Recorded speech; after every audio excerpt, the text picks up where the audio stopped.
Do not think of yourself more highly than you should. Romans 12, verse 3. In the fall of 2000, a new TV show debuted on CBS called Survivor. Contestants are stranded on a remote island where they vie for a $1 million prize. The show has been extremely popular, often holding the honor of being the most watched television program on the air. In Survivor, contestants are divided into two tribes that compete with each other in a series of challenges for rewards like food or fishing gear, or for immunity from being eliminated from the game.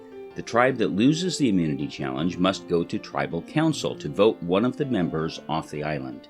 The goal for each contestant is to vote everyone else off the island and be declared the sole survivor who wins the $1 million prize.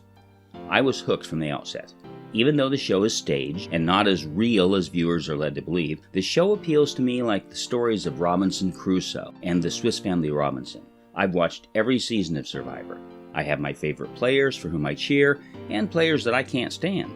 Most of the players appear to be fun-loving types who boast of the importance of the tribe.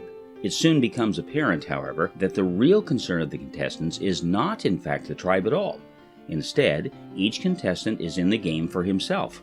As a result, the contestants maneuver into political groups called alliances, where they work together to vote out those in the tribe that they consider to be liabilities, a threat to the tribe's viability, and ultimately a threat to their own greedy hope for fortune.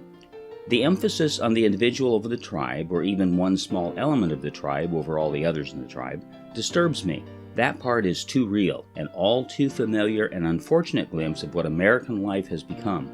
Voting people off the island is self-serving. It's an attitude that says, better you than me. While I understand that the purpose of the game is to be the last man standing and win the coveted dollars at the end, there is still something about the whole thing that bothers me.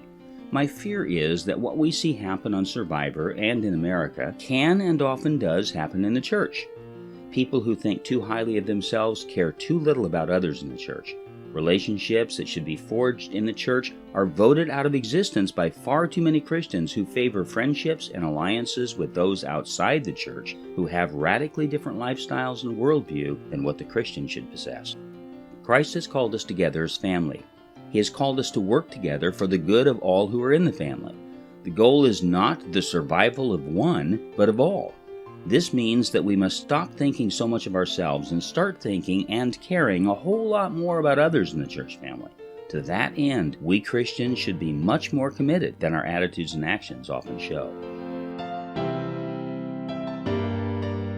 This has been your Thought for the Day with Steve Burkham, pastor of Community Christian Church in Stockton, California.